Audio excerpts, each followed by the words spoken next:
channel UI by Jannat. In this lecture we are going to discuss inventory valuation, which is a very important topic in financial accounting. Inventory valuation, inventory से basically क्या मतलब होता है? Inventory जो होती है वो कहलाती है हमारी जमा पूंजी या स्टॉक या किसी भी चीज़ को अगर हम लार्ज क्वांटिटी में या even on a small scale अगर हम उसको सेव करते हैं, वो कहलाती है मेरी इन्वेंट्री. और वैल्यूएशन क्या होती है? उस इन्वेंट्री में कितने प्रोडक्ट्स हैं, उन प्रोडक्ट्स की कॉस्ट क्या है और उन प्रोडक्ट्स में से कितने मैं सेल कर चुकी हूँ, ये सब चीज़ें मुझे पता करना वो कहलाती है इन्वेंट्री वैल्यूएशन. इन्वेंट्री वैल्यूएशन में हमारे पास जो 3 टेक्निक्स हैं जो यूज़ की जाती हैं in periodic inventory valuation. We are talking about periodic inventory valuation. पहली होती है FIFO, first in first out. दूसरी होती है LIFO, last in first out. And जो थर्ड वन होती है वो होती है हमारे पास वेटेड एवरेज.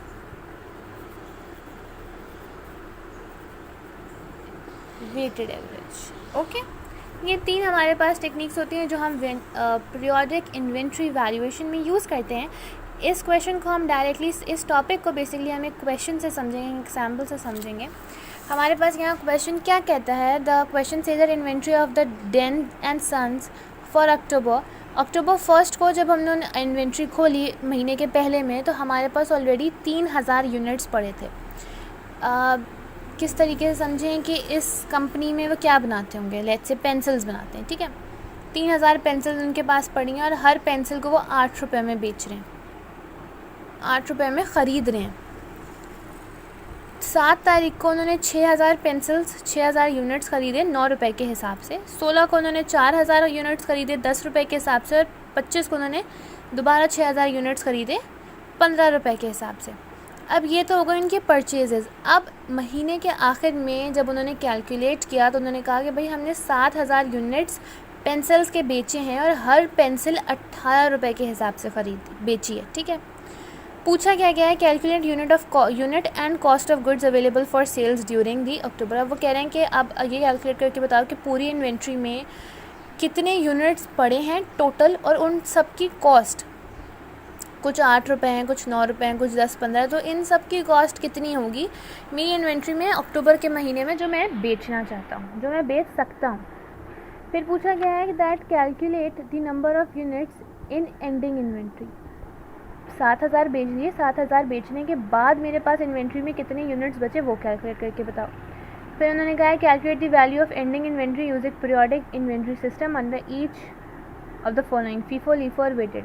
फीफो, लीफो और वेटेड के हिसाब से जो मैंने 7000 यूनिट्स बेच दिए हैं उसके बाद मेरी एंडिंग इन्वेंट्री में कितने यूनिट्स पड़े हैं वो बताओ. और चौथा उन्होंने कहा है कि एक income statement, partial income statement जो कि इनकम्प्लीट होती है वो बताएं और हमारा ग्रॉस प्रॉफिट बताएं. इन तीनों को यूज़ करने के बाद, अगर मैं ये तीनों यूज़ करती हूँ तो उसके बाद मेरा ग्रॉस प्रॉफिट कितना बचेगा. स्टार्ट करते हैं पहले सॉल्यूशन से. पहले सॉल्यूशन में कुछ नहीं, उन्होंने सिंपली बस ये कहा है कि आपने बताना है कि इन्वेंट्री में टोटल नंबर ऑफ़ यूनिट्स और अमाउंट क्या है. तो इस तरीके का टेबल बनेगा, उसमें डेट्स आएंगी. ओपनिंग इन्वेंट्री 3000 रुपये थी 8 के हिसाब से, तो 3000 इंटू 8 करोगे तो इनकी कॉस्ट पता चल जाएगी कि 3000 पेंसिल्स 8 रुपये के हिसाब से कितने की हैं.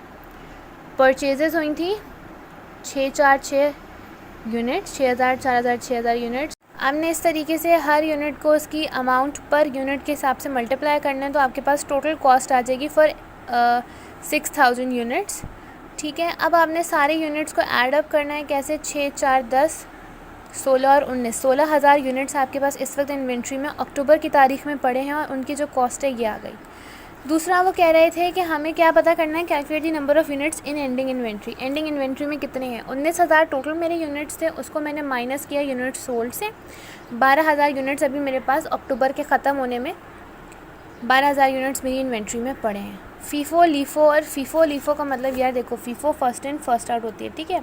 अगर मुझे 7000 यूनिट्स बेचने हैं तो जो मेरी इन्वेंट्री में पहले यूनिट्स पड़े होंगे मैं सबसे पहले उनको निकालूंगी.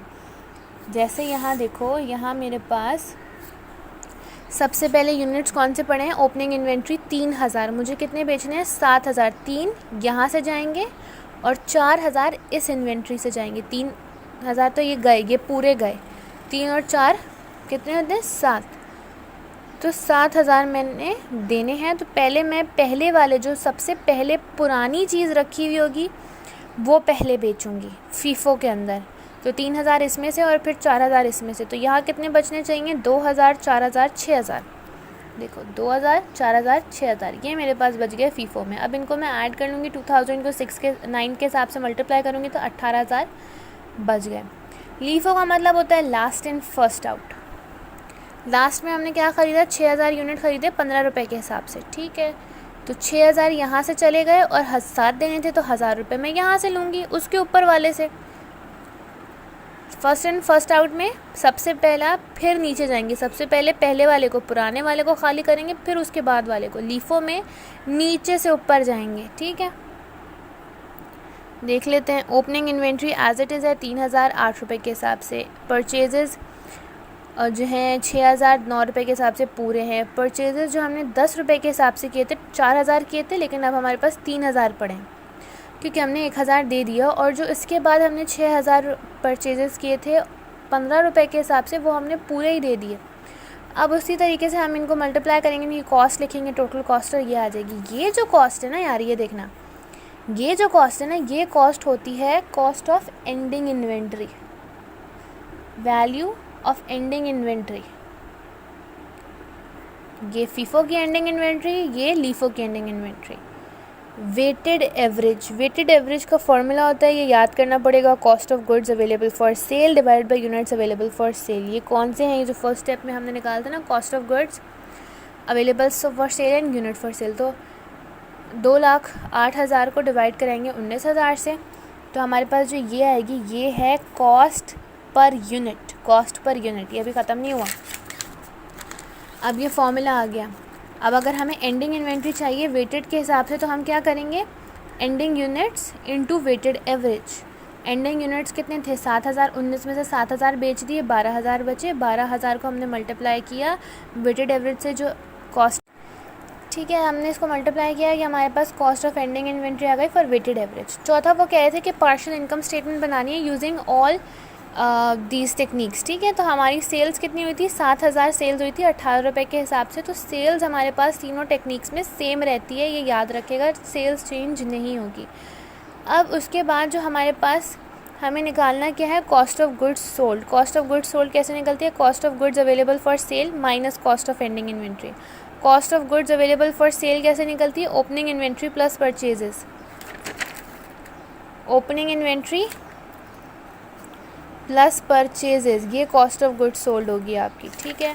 आपने क्या करना होगा? अपना सिंपली ओपनिंग इन्वेंट्री को परचेज से ऐड किया, कॉस्ट ऑफ गुड्स सेल आई, तीनों की सेम होगी। उसके बाद माइनस एंडिंग इन्वेंट्री, तीनों की एंडिंग इन्वेंट्रीज अलग होंगी, इनको ऐड कर देंगे तो कॉस्ट ऑफ गुड्स सोल्ड आ जाएगी कि इतने, इन पैसों में हमारे 7,000 बिके हैं, 7,000 यूनिट्स बिके हैं इन 3 टेक्निक्स को यूज़ करते हुए। और ग्रॉस प्रॉफिट का मतलब होता है जो आपने सेल्स की थी जो कि सेम आएगी, उसको आपने सब्ट्रैक्ट कर देना है कॉस्ट ऑफ गुड्स सोल्ड से, तो ग्रॉस प्रॉफिट आ जाएगा। This is all about inventory valuation.